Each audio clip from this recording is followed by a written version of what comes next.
Bismillahirrahmanirrahim. Assalamualaikum warahmatullahi wabarakatuh. Perkenalkan, nama saya Muhlisun Azim dengan NIDN 08 30 11 9201 dan NUPTK 846 277 067 133 0243. Pendidikan S1 dan S2 saya tempuh dalam bidang keilmuan ilmu kimia. Dan saat ini saya adalah seorang dosen di Fakultas Kesehatan, Program Studi Farmasi, Universitas Hamzan Wadi. Video ini saya buat sebagai syarat dalam isian pernyataan diri dosen dalam unjuk kerja Tridharma Perguruan Tinggi untuk mengikuti sertifikasi dosen tahun 2025. Mata kuliah fitokimia saya pilih sebagai salah satu syarat dalam pembuatan video pembelajaran dalam isian PDD UKT-PT bidang pengajaran.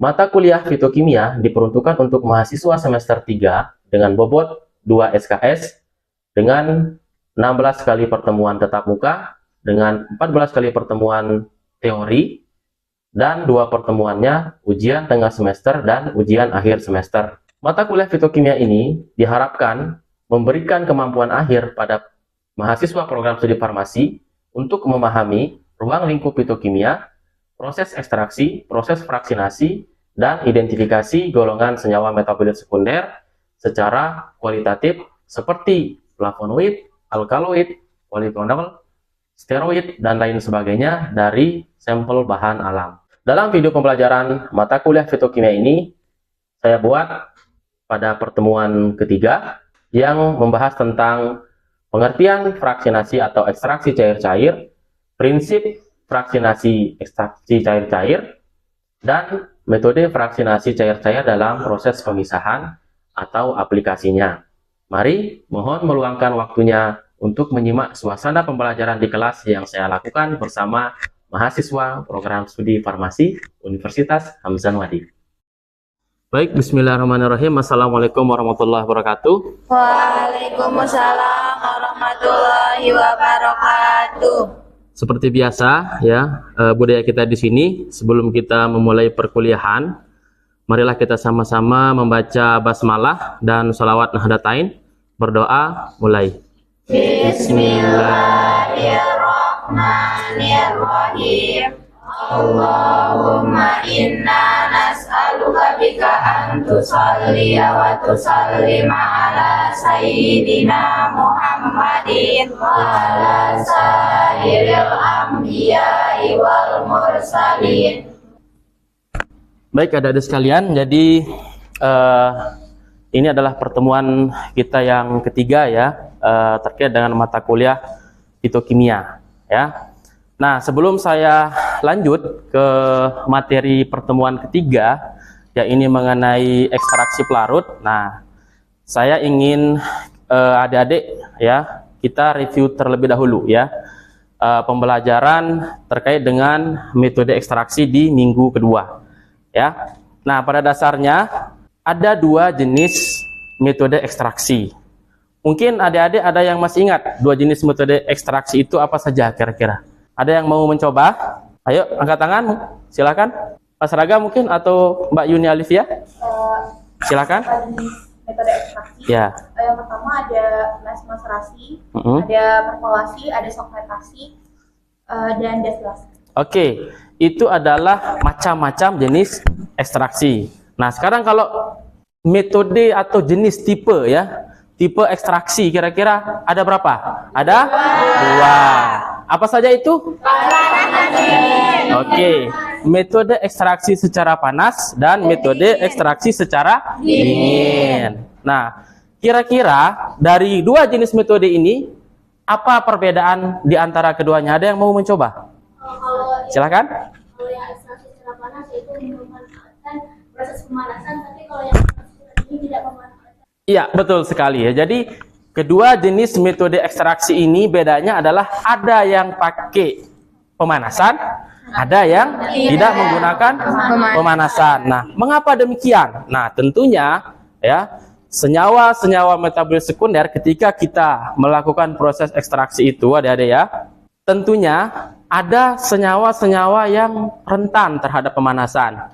ada juga yang tahan. Nah, rentan artinya apa? Dia kalau misalnya suhunya tinggi, contoh misalnya sekitar ya 50 derajat ke atas. Nah, itu menyebabkan senyawa-senyawa kimia yang terkandung dalam bahan ekstrak kita itu dia akan terdegradasi, dia akan rusak dan menyebabkan hasil ekstraksi kita itu tidak sesuai dengan kriteria. Nah, itu ya. Kemudian kalau yang secara panas tentunya ada proses pemanasan. Nah, saya ingin nih adik-adik mengingat kembali kira-kira metode ekstraksi secara dingin ini contohnya apa saja, Mas Raga? Ingat. Maserasi. Ya, maserasi terus. Kemudian ada perkolasi. Oke, ada perkolasi. Ada lagi nggak? Cuma 2. Oke, cuma 2. Oke. Nah, pada dasarnya metode ekstraksi secara dingin ini ada tambahan satu lagi ya. Apa itu? Itu adalah ultrasonik. Nah, di lab kita sudah punya nih alat ultrasoniknya. Nah, meskipun pada dasarnya ketika kita menggunakan ultrasonik ya akan terjadi proses pemanasan tapi tidak signifikan kenaikannya. Ya, masih di bawah 50 derajat Celcius ya. Nah, itu untuk proses ekstraksi secara dingin ya. Lalu secara panas contohnya apa saja? Reflux, sokletasi, terus destilasi, ada lagi? Infundasi, betul sekali ya. Jadi ada 4 paling tidak ya. Ada destilasi, ada reflux, soklet, dan infundasi. Nah, dari kesemua jenis metode ekstraksi ini tentunya dia memiliki tujuannya. Tujuannya kalau misalnya kita menggunakan ekstraksi secara panas biasanya itu kita sedang mencari senyawa-senyawa yang berupa minyak atsiri ya. Seperti apa ya? Seperti senyawa-senyawa golongan terpenoid. Nah, seperti itu ya. Oke, kita lanjut ke ekstraksi pelarut. Nah, dalam proses metode ekstraksi ya ada istilah yang kita kenal dengan istilah ekstraksi pelarut ya. Ekstraksi pelarut ini apa sih? Nah, ketika kita melakukan proses penyarian ya, alurnya kurang lebih seperti ini ya. Dari kita memblender, membuat simplicia ya, sampai kita penyarian atau filtrasi dan kita mendapatkan filtratnya dan kita evaporasi, dapatlah kita ekstrak kentalnya. Nah, ekstrak kental inilah yang akan kita fraksinasi atau yang kita sebut dengan ekstraksi pelarut. Adapun dalam pertemuan kita pada pertemuan ketiga ini ya ada topik pembahasan yang akan kita bahas itu ada 3 ya. Ada pengertian di sini, kemudian prinsip, metode, dan juga aplikasinya seperti apa ya. Oke, kita lanjut. Dari sisi pengertian ada ya. Ekstraksi pelarut ini kalau secara umumnya ya di beberapa referensi literatur baik itu yang berbahasa Inggris ataupun yang berbahasa Indonesia adik-adik itu kita kenal dengan istilah liquid extraction atau ekstraksi pelarut, atau dengan kata lain adalah partisi. Kita melakukan partisi. Kalau partisi kan kita akan membagi. Nah, jadinya konsep dasar yang akan kita bangun dalam proses ekstraksi pelarut ini adalah kita akan membagi. Apa yang dibagi ya? Tentunya hasil ekstrak kental atau ekstrak pekat. Dari mana? Dari proses penyarian yang sebelumnya kita sudah bahas di pertemuan yang kedua, yaitu tentang maserasi, perkolasi, infundasi, destilasi, soklet, dan lain sebagainya. Nah, konsep dasar yang kita bangun dalam proses ekstraksi pelarut ini adalah bahwasanya, ya, adik-adik sekalian, zat terlarut kita itu dia harus bisa larut dalam pelarut yang, ya, tentunya yang sesuai. Masih ingat kira-kira apa saja contoh pelarut-pelarut yang kita gunakan untuk proses penyarian? Kira-kira bisa disebutkan? N-heksan. Ada lagi? Etilasetat. Ada lagi? Metanol. Kloroform. Ada lagi? Aquades. Nah, jadi semua pelarut-pelarut yang adik-adik sebutkan tadi itu dia akan bermanfaat aplikasinya nanti dalam proses fraksinasi. Kenapa? Dari sekian banyak pelarut yang adik sebutkan, ya, ada pelarut yang bisa bercampur dan ada yang tidak bisa bercampur. Nah, itulah prinsip ataupun yang akan dimanfaatkan dalam proses ekstraksi pelarut ini adik-adik sekalian. Nah, karena apa?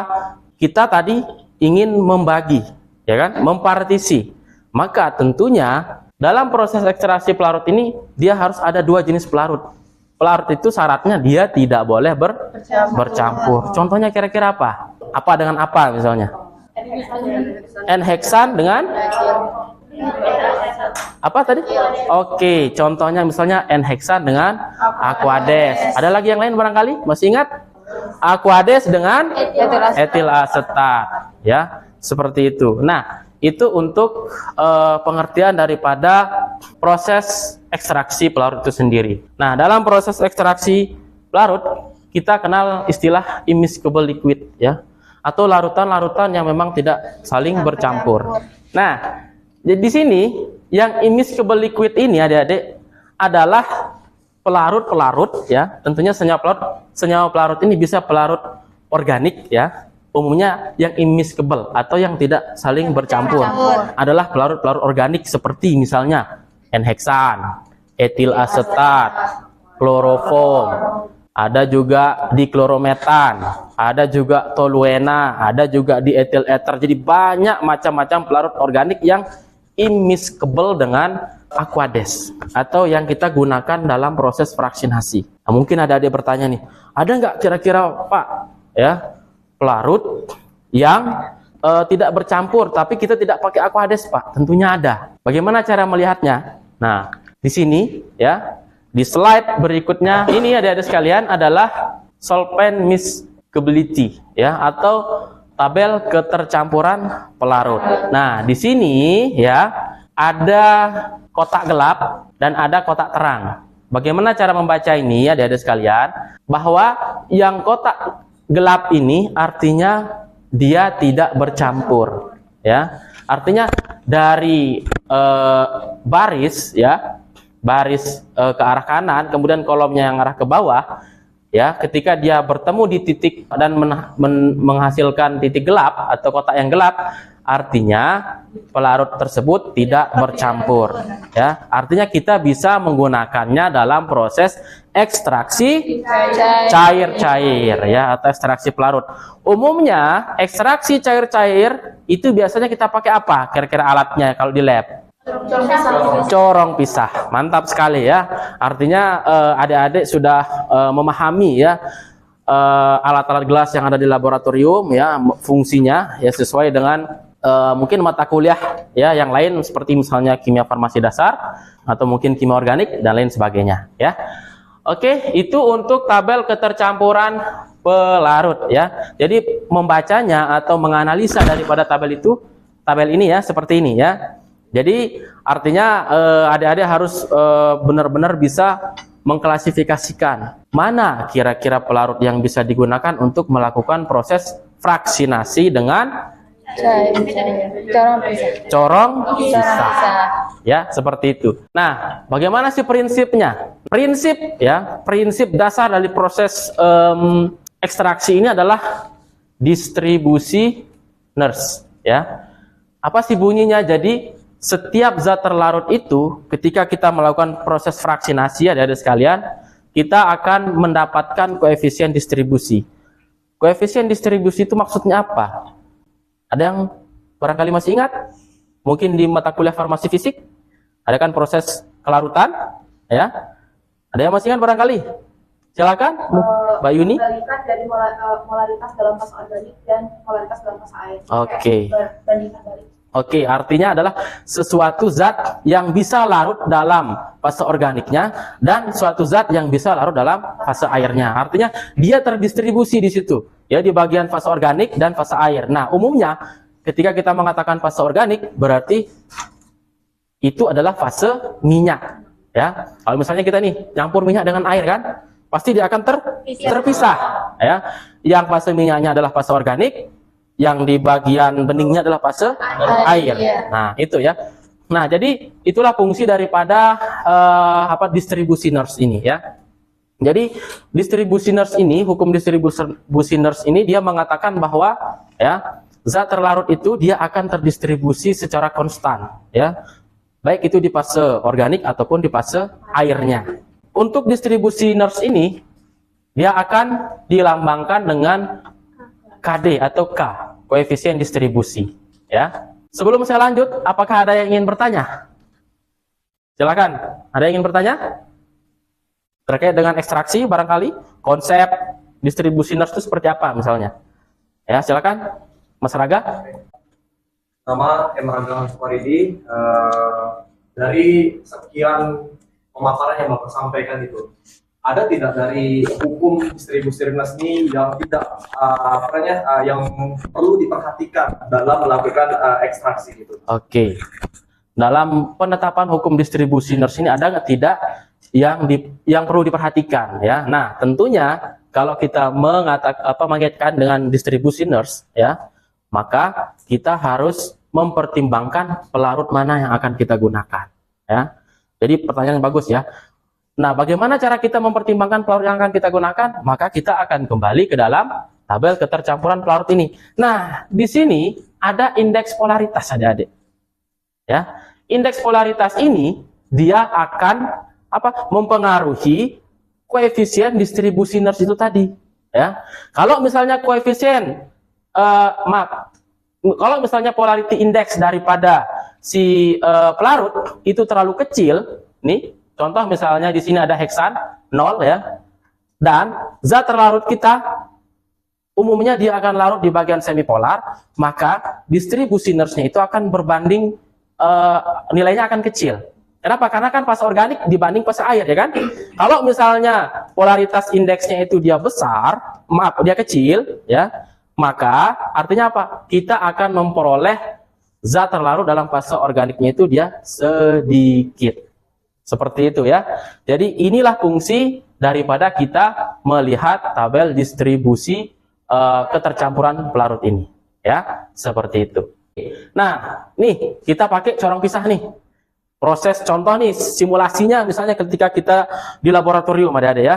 Ketika kita di laboratorium pastinya kita memisahkan pakai corong pisah kan? Nah, masih ingat bagaimana cara menggunakan corong pisah? Masih ingat tentunya ya? Digojok kan? Apa kira-kira fungsi penggojokan? Masih ingat nggak?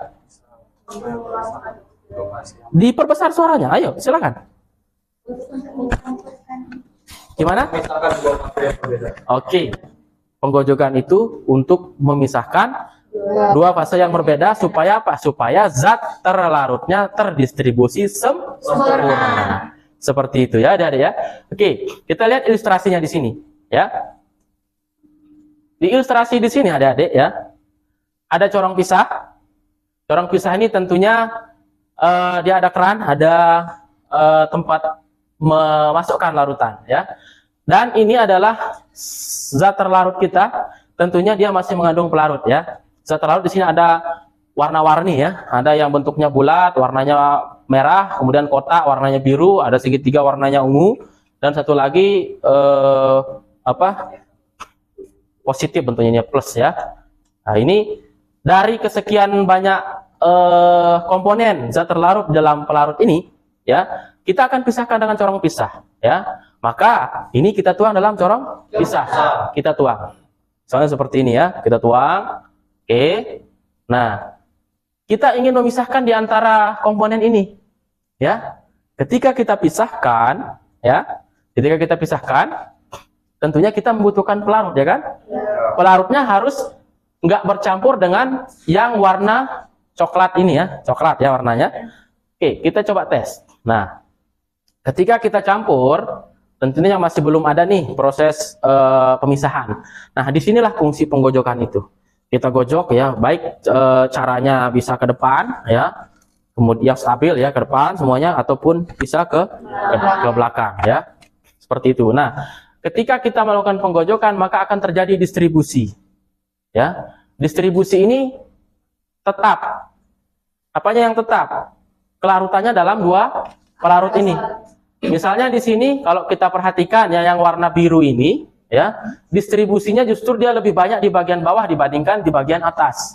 Artinya apa? Dia lebih larut dalam pelarut yang di bagian bawah ini. Nah, di sini ada fase air atau fase organik. Bagaimana cara membedakan yang mana fase airnya, yang mana fase organiknya kira-kira? Biasanya fase organik berada di atas. Oke, biasanya Fase organik berada pada bagian atas. Oke, biasanya fase organik berada di bagian atas. Oke, memang betul ya. Umumnya ya, dia berada di bagian atas. Akan tetapi mungkin nggak kira-kira Pak, Kalau misalnya fase organiknya berada di bagian bawah, mungkin tidak? Mungkin. Oke, mungkin saja. Kira-kira apa yang menyebabkan kemungkinan itu terjadi? Indeks polaritas. Massa jenis, ya.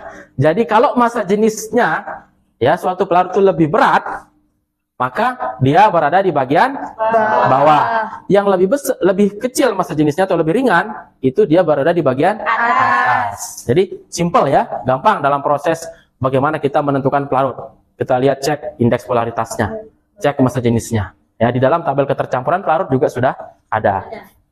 Oke, itu konsep daripada kita melakukan fraksinasi dengan corong pisah. Ya, dan ini juga ketetapan daripada hukum distribusi Nernst itu tadi. Kalau seandainya kita ulang dia lagi ini, ya, maka distribusinya akan tetap segini juga dia. Ya, misalnya distribusi antara yang warna biru dengan yang warna biru ini ya. Distribusinya misalnya di fase organiknya adalah 0,5 gram. Ya. Misalnya 0,5 gram di fase organik dan 0,75 gram di fase air, maka nanti perbandingan itu akan tetap dia ketika kita ulang, ya.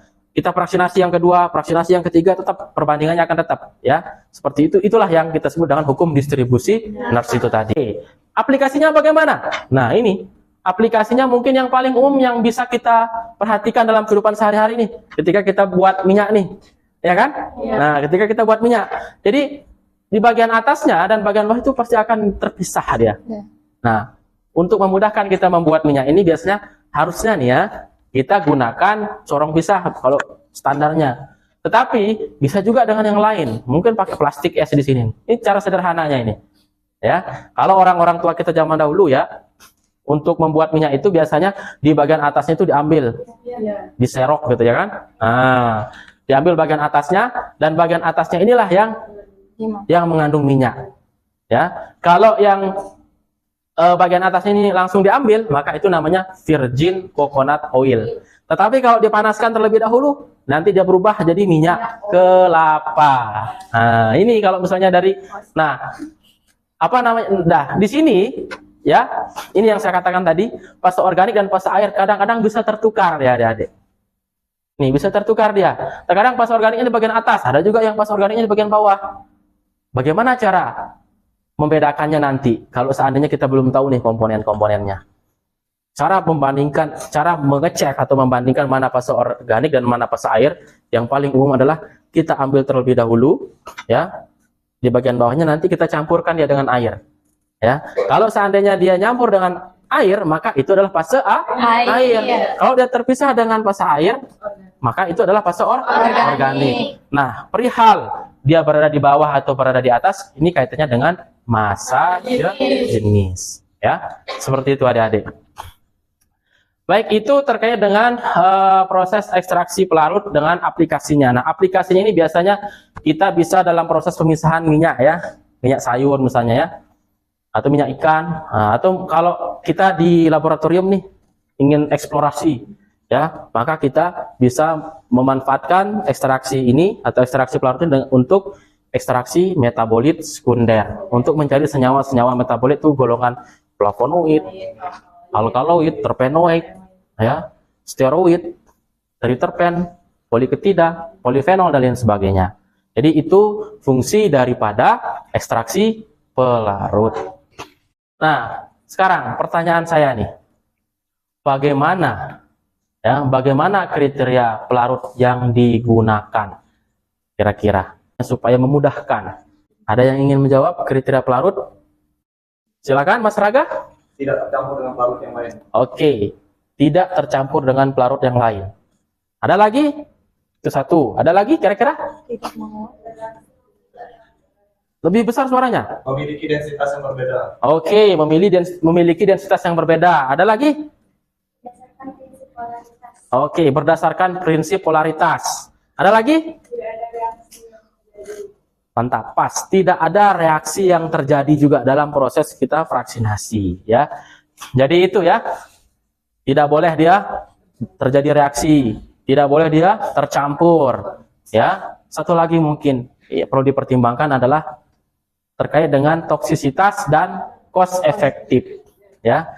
Cost efektif maksudnya dia lebih murah, lebih gampang dicari, ya, lebih mudah dijangkau nih. Kalau misalnya kita pergi, kita mau penelitian nih, ya kan? Kita inden dari luar negeri misalnya, itu kan tidak efektif. Kenapa? Ketika inden itu butuh 1 sampai 2 bulan, ya. Jadi kita pilihlah pelarut yang sekiranya tersedia di wilayah kita.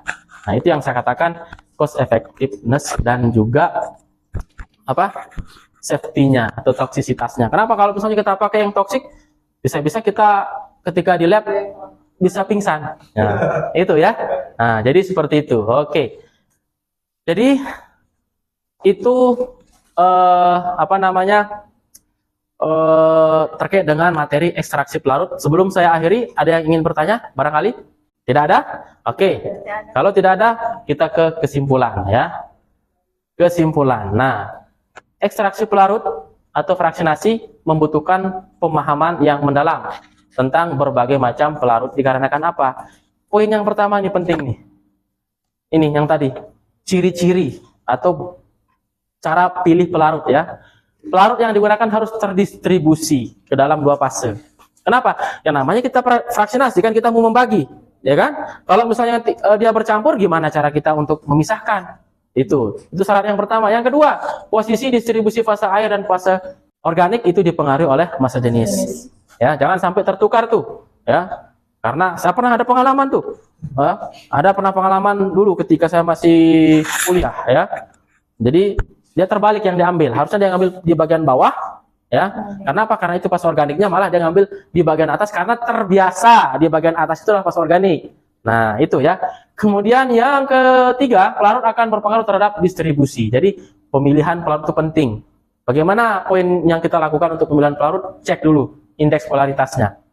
Semakin kecil indeks polaritas, maka ketika kita ekstraksi, ekstrak yang akan kita peroleh atau rendemen yang akan kita peroleh juga akan kecil. Kenapa? Karena sedikit senyawa-senyawa metabolit sekunder yang bisa larut dalam pelarut yang sifatnya nonpolar atau dengan indeks polaritas yang kecil.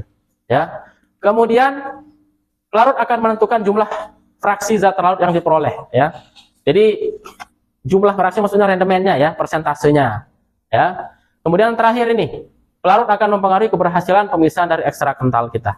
Ya, kalau misalnya kita proses fraksinasi atau proses ekstraksi pelarut, ya, kan kita itu memisahkan supaya kita mendapatkan hasil fraksi yang terbaik kan. Nah, itulah fungsinya kita memilih jenis pelarut itu sendiri. Ya, oke, mungkin itu saja yang bisa saya sampaikan untuk kegiatan perkuliahan kita di pertemuan ketiga ini. Terima kasih saya ucapkan, mohon maaf bila ada kekeliruan dalam proses penyampaian. Sekali lagi semoga apa yang kita lakukan pada kesempatan kali ini berbuah manis untuk adik-adik ke depan ya. Amin ya rabbal alamin. Sekian dari saya, wabillahi taufiq wal hidayah. Assalamualaikum warahmatullahi wabarakatuh. Waalaikumsalam warahmatullahi wabarakatuh. Terima kasih Bapak. Sama-sama, sampai ketemu di pertemuan berikutnya.